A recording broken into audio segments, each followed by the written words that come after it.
बहुत बहुत स्वागत। आप देख रहे हैं कहानी कुर्सी की। मैं हूं सौरभ। स्टूडियो में चारों मेहमान हैं, हर्षवर्धन त्रिपाठी जी, विजय त्रिवेदी जी, समीर चौगांवकर जी, प्रोफेसर संगीत रागी जी। ब्रेक से पहले पार्लियामेंट की बात हुई। सरकार ने आज वो एंटी पेपर लीक बिल आज पेश कर दिया हंगामे के बीच। ऑपोजिशन कह रहा है कि अब बारी है होम मिनिस्टर की। धर्मेंद्र प्रधान झांकी हैं, अमित शाह बाकी हैं। मतलब पहले अमित शाह का हिसाब करेंगे हम, वो जवाब दें, कांग्रेस पार्टी मांग कर रही है, तब आगे की बात हम करेंगे। अब 2 बजे पार्लियामेंट दोबारा शुरू होगी, तो देखते हैं क्या होता है। अभी इस बीच आधा घंटा हम लोग बात कर लेते हैं कि ये जो आंदोलन करने वाले, इनका नेतृत्व करने वाले लोग थे, अभिजीत दीप के खास तौर पर, और सौरभ दास जो मुख्य प्रवक्ता हैं इनके, इन लोगों ने अब आगे के बारे में क्या सोचा है। सरकार ने इनकी सारी मांगे मान करके एक लेजिटिमेसी दे दी इस प्रदर्शन को, कि प्रदर्शन जायज था, मांगे भी जायज थी, तभी मानी। नाजायज मांग होती तो क्यों मानते। सरकार तो ये दिखाना चाहती है। तो अब वो आगे क्या करेंगे, और सरकार के स्तर पर इनके साथ एंगेज करने के प्रयास क्या अभी भी हो रहे हैं? अगर हो रहे हैं तो उसका मतलब क्या है? सरकार क्या इनको या इनके मुद्दों को कोऑप्ट कर लेना चाहती है? इनके विरोध की धार पूरी तरह कुंद कर देना चाहती है? अगर आप मेरे बैरी और मैं आपकी तारीफ करना शुरू कर दूं, या मैं रोज आपसे मिलना शुरू कर दूं, तो आप बोलते वक्त मेरे खिलाफ थोड़ा बहुत तो आपकी भी टोन डाउन हो जाएगी ना। क्या वो करना चाहती है सरकार? क्यों मैं कह रहा हूं, वजह है, बताऊंगा आपको। लेकिन 2 बयान आप पहले सुन लीजिए। एक बयान पहले सुनिए अभिजीत दीप के। कल इन्होंने सबसे पहले मुलाकात किससे की? किसी भी पॉलिटिकल लीडर से पहली मीटिंग किसके साथ हुई? कपिल सिब्बल के साथ। कपिल सिब्बल सारे इश्यूज पर बड़े वोकल रहते हैं आजकल, तो उनके से मिलने का क्या मतलब था ये मेहमान बताएंगे। और वहीं जाते हुए एक छोटा सा बयान उन्होंने दिया था, सुनिए। प्रोटेस्ट खत्म हो चुका है, आगे की क्या रणनीति? आगे की रणनीति हम बताएंगे, जल्दी बताएंगे। कल ही तो खत्म हुआ है, थोड़ा तो हमें टाइम दे दीजिए। पंजाब पेपर लीक को लेकर कुछ कहेंगे सर? उस पर भी करेंगे, हम बोलेंगे, हम उसी के ऊपर प्लानिंग कर रहे हैं अभी। सरकार से कुछ आपकी बातचीत रही है आगे के लिए? मतलब जो केसेस हो रहे हैं उस पर बातचीत चल रही है। किसी भी जो भी स्टूडेंट है, किसी पर भी केस नहीं लगनी चाहिए।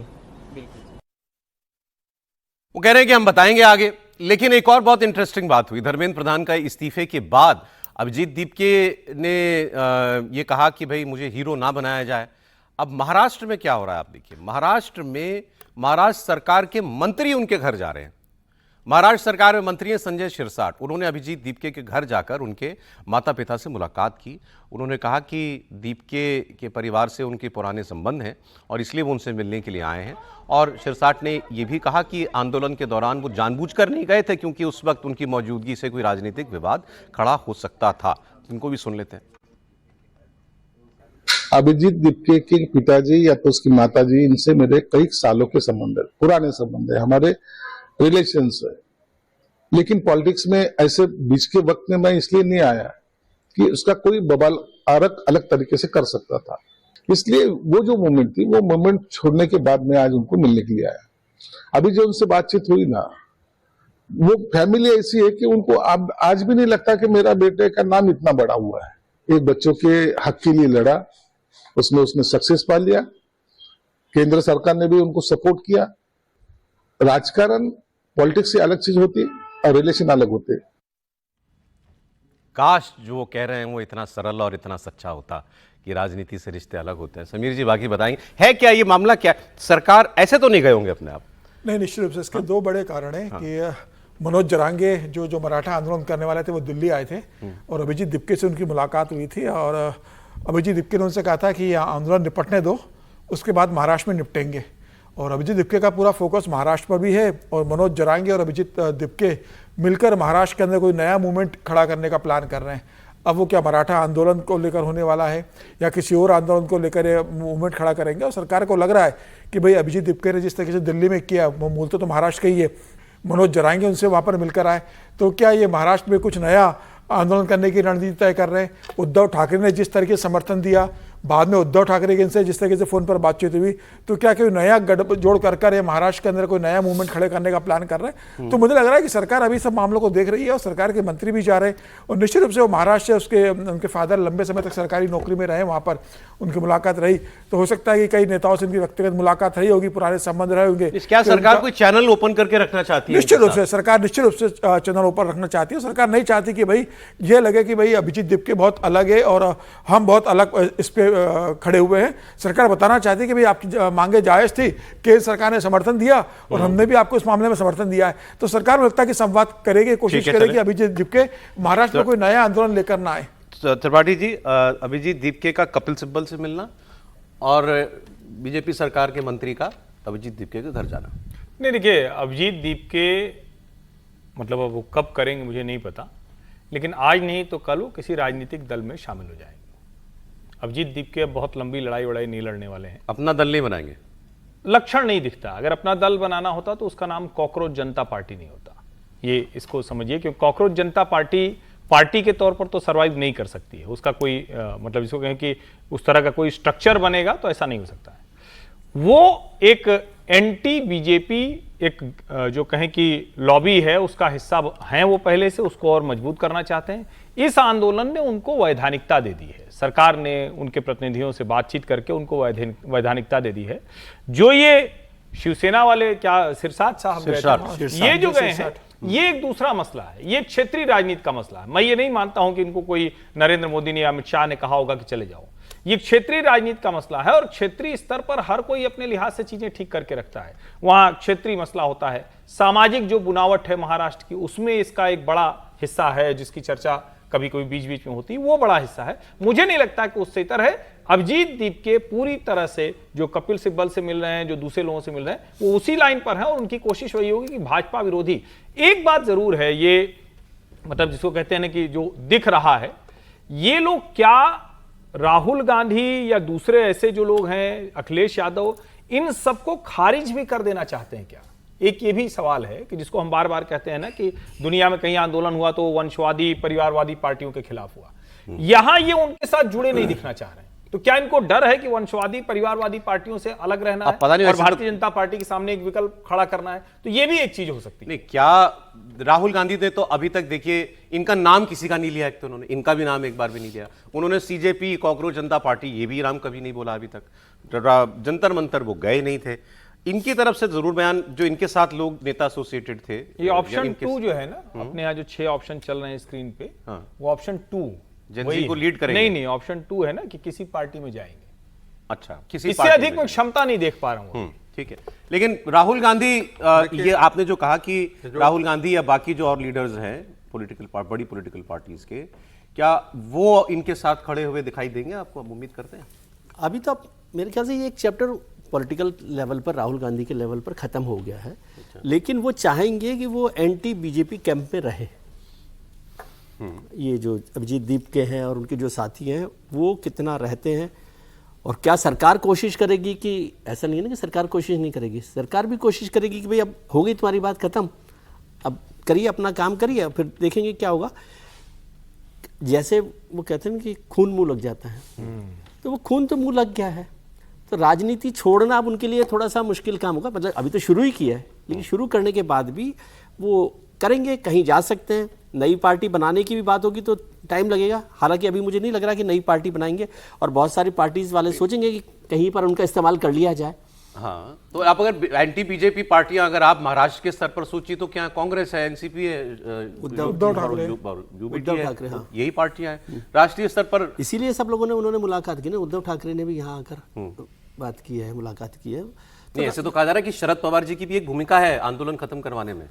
शरद पवार जी इनसे मिलने के लिए गए थे, फिर प्रधानमंत्री से भी मुलाकात हुई थी। वो तो गाड़ी से उतर के सुप्रिया सुले उधर गई थी राहुल गांधी से मिलने। उस पार्टी का और उनका कुछ रोल तो इसमें जरूर है। वो बिल्कुल हो सकता है, लेकिन मेरा ये मानना है कि वो महाराष्ट्र में शिवसेना में जाना उनके लिए सबसे मुफीद होगा। सबसे उद्धव ठाकरे के साथ नहीं, एकनाथ शिंदे के साथ। क्या बात कर रहे हैं? अरे आप इसको समझिए, क्षेत्रीय राजनीति को भी समझिए। महाराष्ट्र में जहां वो खड़े हैं, वो या तो कांग्रेस के साथ जाएंगे, क्षेत्रीय एंटी बीजेपी लॉबी में, एनसीपी में नहीं जाएंगे वो। आप इसको समझिए। मैं फिर कह रहा हूं, वो एक दूसरा भी एक लेयर पे लेयर जो है, मैं समझ ही नहीं पा रहा हूं। शिंदे सेना में कैसे इमेजिन कर रहे हैं आप इनको? महाराष्ट्र की राजनीति में क्या आपको लगता है कि सब बहुत एक साथ खड़े हुए हैं? एकदम एक साथ नहीं है। वो अलग अलग समय पर अलग बात करते हैं। क्या शरद पवार की पार्टी इस स्थिति में है कि वो किसी को अब एकोमोडेट करे? शरद पवार अब सिर्फ और सिर्फ ऐसी भूमिका कर सकते हैं। हाँ, बस वही है, खुद एकोमोडेट होना चाहते हैं। अच्छा, या कांग्रेस की तरफ जाएंगे दीपके, और या तो फिर उनको ये जो विकल्प दिखेगा कि क्षेत्रीय में जाए। सौरभ दास जो मुख्य प्रवक्ता है इनके, वो भी कल एक बड़ी मीटिंग का हिस्सा थे और वो कल दिल्ली के पुलिस कमिश्नर से मुलाकात करने के लिए गए थे। वहां मिले, क्या हुआ वो बताते हैं। वो तो उसके लिए गए।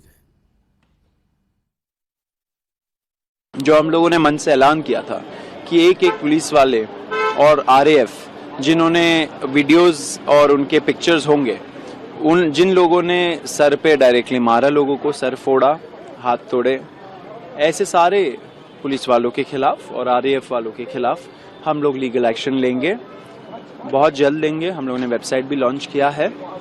एंड जब ये लीगल एक्शन लेंगे तो सिर्फ ये नहीं कि कंप्लेंट देंगे, एफआईआर भी दर्ज करवाएंगे, कोर्ट जाना पड़े तो कोर्ट भी जाएंगे।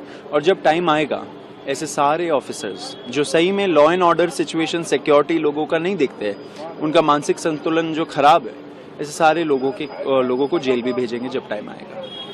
ठीक है, तो अभी ये उनको लगता है ये लड़ाई अभी हमारी खत्म नहीं हुई है, वो तो इसमें वो अपोजिशन का जो अभी आप देख रहे हैं रुख, और होना ही है ना कि लंबा चलेगा कोई इतना आसानी से, और इस पर अभी सरकार को इनको बताना भी है वो एफआईआर वगैरह खारिज जो होनी है। लेकिन अभी जो उन्होंने कहा था ना सर कि अगला सीरियल क्या निकलने वाला है, वो अरविंद केजरीवाल जी ने उसका ट्रेलर रिलीज कर दिया है। अरविंद केजरीवाल ने अपने अगले प्लान के बारे में एक वीडियो बना करके बताया है कि प्रधान का इस्तीफा हो गया, अब प्रधानमंत्री जी लगे हाथ E20 का समाधान भी कर दीजिए, और उन्होंने 1 अगस्त को E20 से परेशान देश भर के लोगों को दिल्ली बुलाया है। Hello everyone. तो धर्मेंद्र प्रधान का इस्तीफा तो हो गया। मेरी प्रधानमंत्री जी से निवेदन है कि लगे हाथों E20 का समाधान भी कर दीजिए। लोग बहुत ज्यादा परेशान हैं, सबकी गाड़ियां खराब हो रही हैं, सबकी माइलेज खराब हो गई। प्रधानमंत्री जी लेकिन तभी सुनेंगे जब हम सब मिलके एक आवाज में एक साथ आवाज उठाएंगे। इस शनिवार को हम लोगों की कोशिश है कि देश भर में जितने लोग E20 से दुखी हैं, जितने लोग E20 के खिलाफ आवाज उठा रहे हैं, सब लोगों को एक प्लेटफॉर्म पे लेके आना। इसका नाम रखा है नेशनल टाउन हॉल।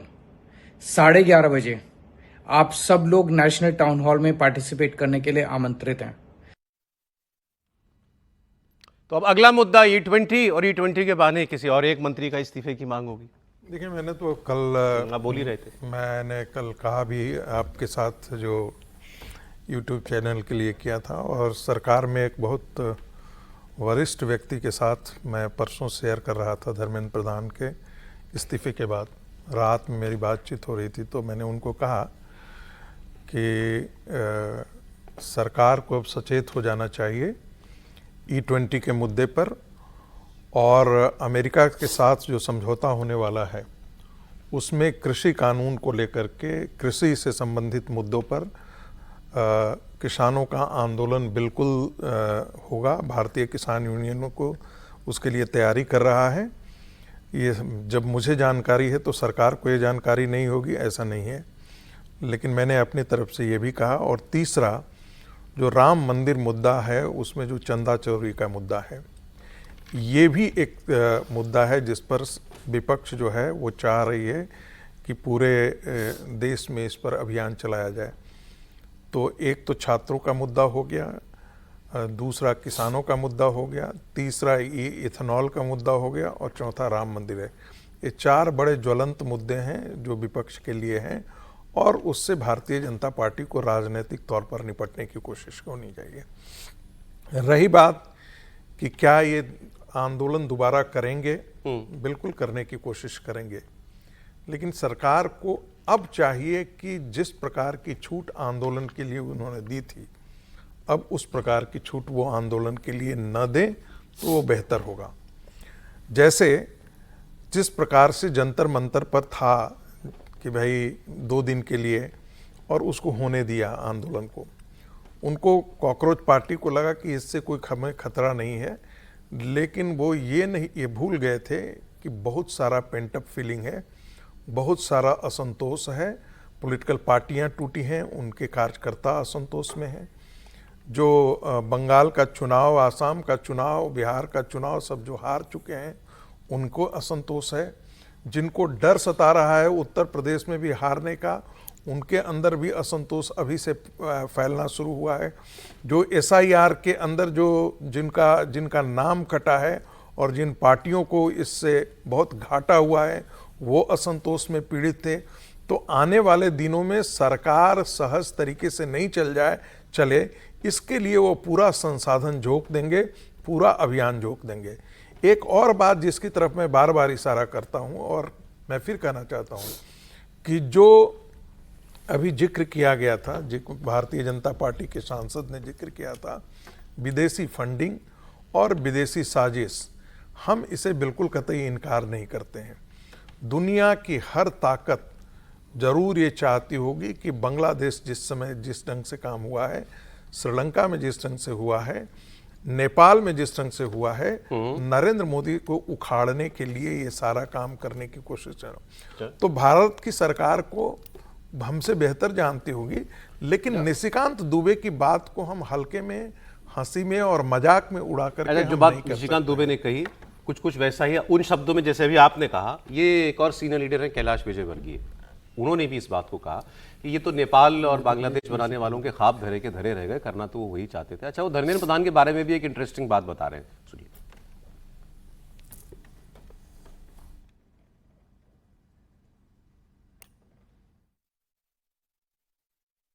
प्रधान जी की तारीफ करूंगा। मैं उनको विद्यार्थी परिषद के जमाने से जानता हूँ। उनको जो काम देते हैं बहुत ईमानदारी के साथ और डेडिकेटेड तरीके से करते हैं। वो तो पहले दिन से जैसे आंदोलन चालू हुआ था, उन्होंने पार्टी अध्यक्ष से कहा कि अगर आपको ऐसा लगता है तो मैं इस्तीफ़ा दे देता हूँ। पार्टी अध्यक्ष ने मना कर दिया कि बोले नहीं, जब तक हम लोग बैठ के निर्णय लेंगे जब तक तुम इस्तीफ़ा नहीं दोगे और इस्तीफे की बात भी नहीं करोगे किसी से। पर जब परिस्थितियाँ ऐसी हुई कि पार्टी ने निर्णय लिया कि धर्मेंद्र जी इस्तीफा दे, तो नेक्स्ट सेकंड में दे दिया। यही तो एक अच्छे कार्यकर्ता की पहचान है। धर्मेंद्र जी का इस्तीफा उन सब विदेशी ताकतों को जो देश में हिंसा कराना चाहते थे, बांग्लादेश की तरह, श्रीलंका की तरह, उनके मंसूबे खत्म हो गए। और इसलिए मैं मानता हूं कि धर्मेंद्र प्रधान जी ने जो काम किया है उसके लिए मैं उनको बधाई भी देता हूं। यही कह रहे थे ना आप, जो उन्होंने बोला। देखिए, मैं एक चीज़ जोड़ देना चाहता हूं कि कल कॉकरोच पार्टी के लोगों का एक बहुत बड़ा 5 स्टार के अंदर जो है वो एक बड़ा जश्न मना।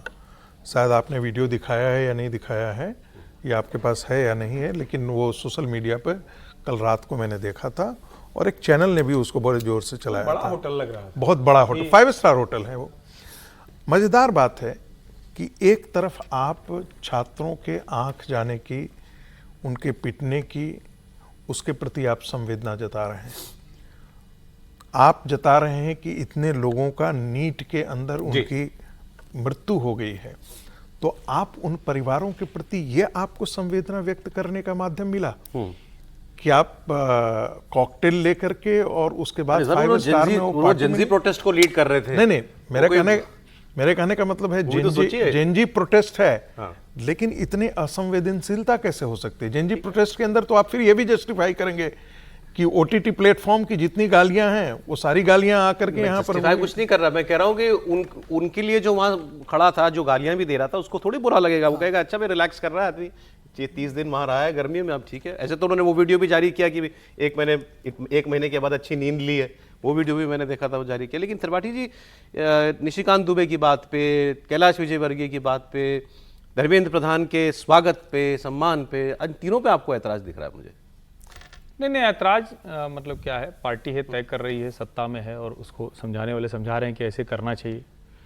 भाई फंडिंग विदेशी नहीं होगी किसी भारत को किसी भी थोड़ा सा भी परेशान करने वाले आंदोलन में, ये कौन कह रहा? हर वक्त होगी, सरकार को रोकना चाहिए। विदेशी ताकतें अगर हैं तो वो ताकतें कभी चिन्हित भी हो जाएं, अच्छा होगा ना, कभी पता तो चले कि ठीक है विदेशी ताकतें, हम सब जानते हैं कोई ऐसा कालखंड नहीं रहा जिसमें अमेरिका, रशिया, चाइना, जाने किसका आरोप नहीं लगा। लगता ही है, और लगता क्या है, होता ही होगा।